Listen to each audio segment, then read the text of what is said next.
Hi everybody, happy Friday. How are you doing? Welcome to my anxiety party. I'll give everybody a second to tune in here. I hope that you guys are doing well. I really miss you. It's so weird. I've been out of the office now for the longest I've ever been out of the office. Yeah, I've never been out of work this long, so it's pretty weird not seeing you guys all the time. And yeah, I'm just watching the news and kind of keeping up with stuff. I've been laying a little bit low, trying to manage my own anxiety as I've been sharing. That's something that I've been working on for most of my adult life. I was finally diagnosed with generalized anxiety disorder when I was actually in acupuncture school. And having a diagnosis and explanation for how I was feeling and the symptoms that I was going through at the time was really powerful for me. I think that when you can kind of understand what's going on, it helps you feel like you're not going crazy. And when you kind of see that it's just symptoms of being overwhelmed, symptoms of being pushed too far, symptoms of, your circumstances, it helps to kind of empower you to feel like it's going to be okay and that there's stuff that you can do. There's stuff that's been proven to be helpful for people. There's stuff that you can do at home right now. And so you don't kind of have to sit and suffer. Hey, Ruth, welcome. Thanks for tuning in today. I saw your message and I will get back to you shortly. So it's really important to kind of get some terminology, I think, under your belt at this point so that you can have a good sense of kind of where you are on the spectrum of things. Anxiety is definitely a continuum, and there are a variety of different ways that we experience anxiety and shock and trauma and overwhelm, and it can be a variety of physical experiences, it can be a variety of emotional experiences, it can be a combination of things, it can change as the moments change, and so it can really kind of knock us out of our comfort zones and be really challenging to work on. So this is for my people with anxiety. 30% of us or more are having a hard time managing our emotions right now. And this means that there's a lot of people dealing with anxiety today that maybe never have dealt with this. There's people who are not working right now who've never, been unemployed. There's people that are facing financial crisis right now that have never been in this situation before. And it's really overwhelming. And I want to help you. I want to support you through this process, and I want to help kind of normalize this a little bit so that you can kind of feel empowered to move forward and make decisions from a place of strength and a place of confidence and a place of faith than a place of fear. Okay, so let's talk a little bit about anxiety. Technically, anxiety is a feeling of, it says worry, nervousness, unease, typically about an imminent event or something with an uncertain outcome. So anxiety is very much living in the future. It is worrying about things that could potentially happen. It is worrying about possibilities of things that could potentially happen, all of them typically having a negative outcome. Okay. And so this can be a really complicated thing. Anxiety has a physical component, it has a psychological component, it has a historical component. If we go through different things in our lives, like for instance, I've had a lot of experiences with poverty, especially, being an entrepreneur and being self-employed, and I've been on food stamps before, so kind of introducing this in my life again is a lot. It was really triggering to have to apply for food stamps again. It really kind of shocked me. And so, it's like, I sat with that feeling, was like, wow, this is a lot for me to process, instead of kind of feeding into that negativity of like, oh my God, and then this happens and that happens and this happens and I'm homeless and then blah, blah, blah, and I die alone. It can really become overwhelming. So there's a lot of things that we can do to kind of check in with that. And we're going to finish up talking about this conversation kind of with some tips and tricks and things that you can do at home. So there's a lot of different components, and everyone's anxiety experience can be really different.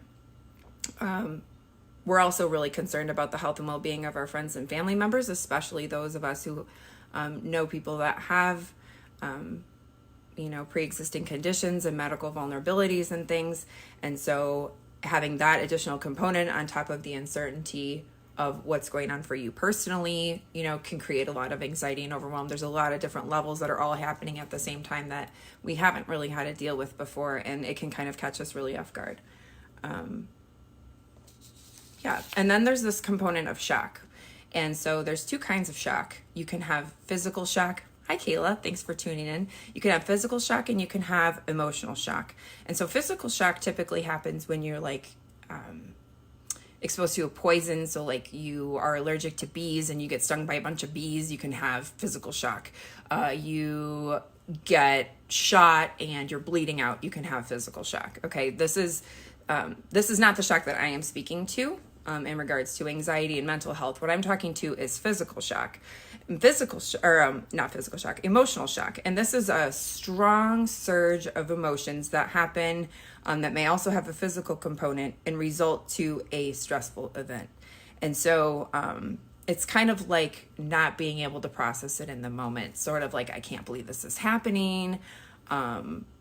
This is so terrible. I don't know what to do. I can't understand what's going on. I don't understand. And like kind of using these phrases in a regular way is an indication that you are going through emotional shock. So if this sounds like things that have been running around in your head, this is a little bit different than anxiety. Okay.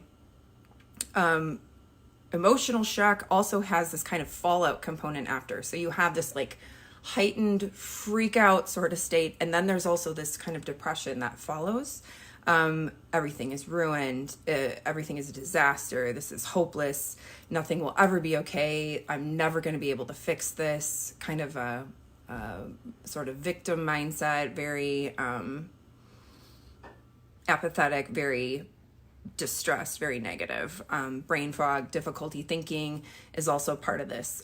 This emotional shock component can also be called acute stress disorder. And honestly, I think all of us are going through acute stress disorder. That is kind of the technical definition if this kind of situation goes on for a bunch of days. And now that we've all kind of been held captive for a while, that's definitely, a place where we are looking at acute stress disorder as a condition. And I'm not a mental health practitioner, and I'm in no way diagnosing anyone with any of these sort of conditions here. I just want to help to illustrate that it's complicated and there's a lot of different levels and severities and intensities going on. So going through shock has a different treatment than anxiety. Okay. So just kind of making your awareness there. Emotional shock stuff can really rock us to the core. That can be something that you need to work on with a mental health professional. And I have connections to those people. So hopefully we'll be able to sort of integrate some really cool support stuff with that, because I really have a fabulous mental health practitioner that I just love. So we'll see if we can nudge her into supporting us here. So that is a little bit about emotional shock. It's different. There is kind of like this, it's kind of like a little bipolar, sort of where you have this like manic freak out phase and then this like disaster despair sort of phase. And then there's also emotional trauma. So trauma is kind of the level that comes beyond the shock piece. It's sort of like if you sort of are really damaged by the situation, and there isn't like a right or wrong. We're all in a different level of vulnerability. We all have a different level of history. This is a very personal experience that we're all going through. So please don't judge yourself or judge other people for having a more intense reaction to one thing or another, because it's completely normal. It's also normal to be in anxiety today and then be in trauma tomorrow. There isn't necessarily like a threshold for these different things. So emotional trauma is the result of an extraordinarily stressful event that shatters your sense of security and makes you feel helpless in a dangerous world. So is that unthinkable with the circumstances right now? No, we're all feeling very vulnerable. We're all feeling very exposed. We're all feeling very uncertain. And, to what level and what degree are you able to manage your mind? And to what level and what degree are you able to kind of ignore it? To what level and what degree are you able to rise above it? I mean, everybody's at a different place in their personal development, so everyone's going to have a different experience. But if you're feeling more frightened and helpless, then you're probably on the spectrum more of trauma. And if you're feeling more just like shock and depressed, then it's more on the, acute stress disorder. And if, it's a lot of the anxious, worrying feelings about things happening in the future, then it's more of an anxiety situation. So there's that to unprocess, right? So let's talk about what the symptoms are. So if you're going through this stuff, what does it look like? What are you feeling? What are you experiencing? a lot of mental stuff. So brain fog, confusion, disbelief.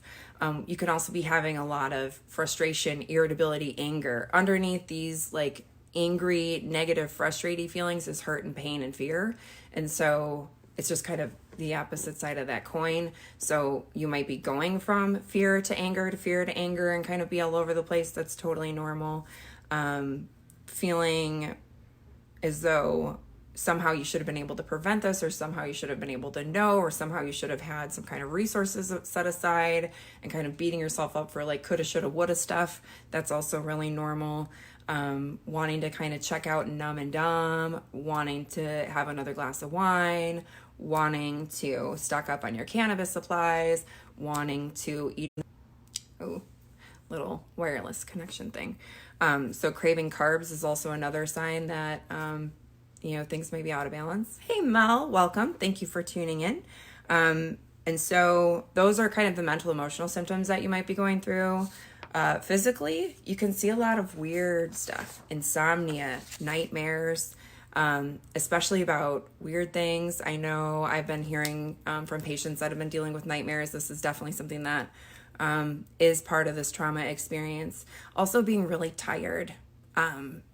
We're spending so much of our energy trying to mentally process and wrap our head around, like, am I applying for all the right aid? Did I do all the things for unemployment? Have I submitted all the forms? Should I be shopping for toilet paper? Did I miss, this other thing that I'm supposed to do? There's this like heightened level of vigilance, and it's exhausting and draining. And so if you're feeling tired, that's normal. That's part of this experience. Easily being startled, having racing heartbeat. You can also be easily triggered by stuff. So just having somebody kind of walking back and forth in the room might be enough to make you, start to feel like your skin's crawling. It's just really hard to settle down, really hard to feel calm, agitated, headaches, migraines, muscle pain, back pain, weakness. These are all things that we see when you're going through an emotionally difficult, anxious, acute stress disorder, shocky, emotional trauma kind of experience. So if you're having this kind of stuff going on for you, that is part of the situation. That is part of, what a traumatic event is, what an anxiety-inducing event is. And if you've never been here before, you're in good company. You're not the only one. There's a lot of us that are here. This is something I've been dealing with for 20 years. There's a lot of people that struggle with this stuff every day, and we're here to help you, and we're here to support you because, while this may be new for you, to me, this is just regular Friday. Freak out Friday. And I'm kidding. I mean that tongue in cheek. But, there's for people of us that have had anxiety, we can definitely help to support the noobs that are kind of joining us here. And I also would like to call the people that are not suffering with anxiety, the 70% that are doing okay. It is your responsibility to be checking in on those people that are having a struggle. People that are anxious are not reaching out for help. They're not saying, hey, I'm freaking out. They're just quietly freaking out and shivering in a corner. And I am asking you to step up and to reach out to them. I'm asking you to follow up and message and reach out to the people that you haven't heard from and to make sure that they're okay, because that is your obligation. That is your responsibility as part of the family of healing that is going to be needed to get through this pandemic together. So I invite you to be checking in, and I invite you to create a system so that you're serious and intentional about how you are checking in on people, because this is a challenge and a struggle that we have never faced before. I believe that we are very close to record high levels of suicide, and this is incredibly, incredibly serious. And so we can do more than what we've done before, and we can do more than we're doing now, and we can do that by being proactive and by checking in and by being good shepherds of our communities. So I encourage you on Mondays to call, schedule, text time, email, whatever, the people that you work with. And on Tuesdays, I'd like you to check in with the people that are in your groups, your college friends. Check in on Wednesdays with your parents and your siblings. Make a regular routine to be watching out for people and checking in on people, because that is your responsibility as someone who is managing things well, is to help the people that are not. And so if you can be of service, I ask you to step forward and be of service, because that is what I believe your responsibility is to the people in your community right now. So aside from that, what can you do to get things together in this moment if you are completely freaking out and in a fear-based state? Well, number one, you can kind of get grounded and take some breaths. So I encourage you to just put both feet flat on the floor. Sometimes kind of having your hands in a little bit of a prayer type position towards your chest, or just resting your hands in your lap is good. And just doing some deep breathing.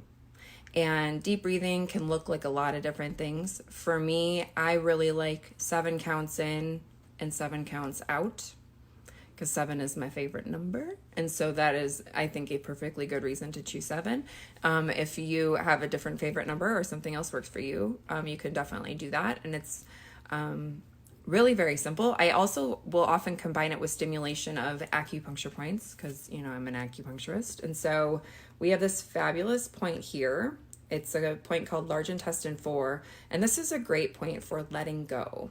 And so this is a point I use for a lot of my patients. So if you've had an appointment with me, I'm sure you know about this acupuncture point, the point of letting go.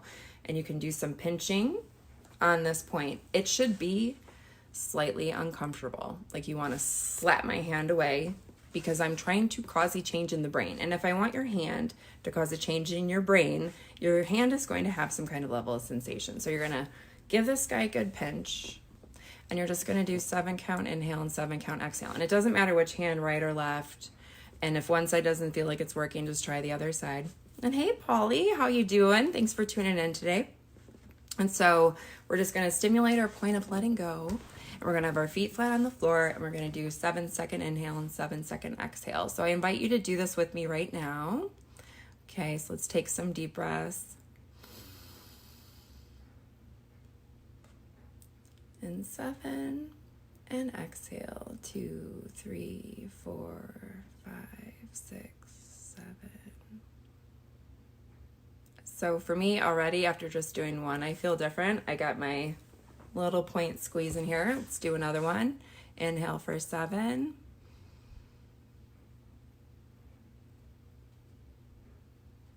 And 7. And exhale for 7.